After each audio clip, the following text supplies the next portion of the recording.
Palestine went from this to this, and it didn't happen overnight.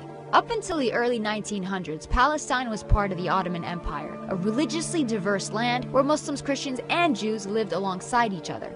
Then, things begin to change, with the start of the Zionist movement in Europe calling for the establishment of an independent Jewish state, ideally in Palestine. The first wave of European Jews start to immigrate. By the end of World War I, the Ottoman Empire collapses and Palestine is under British rule.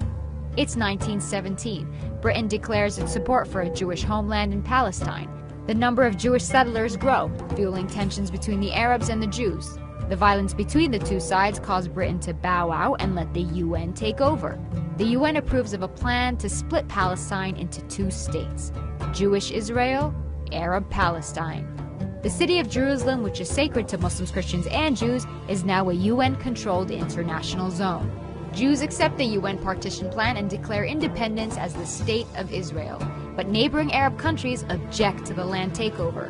This marks the beginning of the First Arab-Israeli War.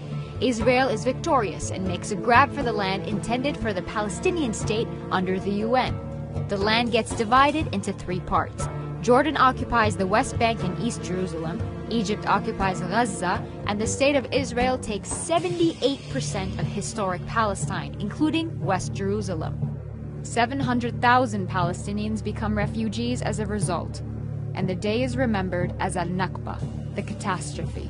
It's 1967. The Six-Day War breaks out between Israel and neighboring Arab countries, and by the end of it, the map looks something like this.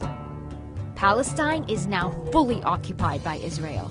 Despite the absence of a formal peace treaty, things start simmering down. Then Israelis start settling into Gaza and the West Bank, resulting in an Israeli-Palestinian struggle. Further peace talks prove unsuccessful.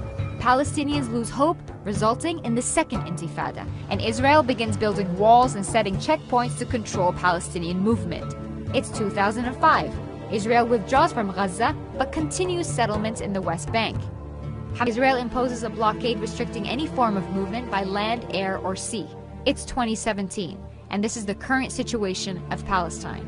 There are solutions on the table, but will we see them implemented in our lifetime?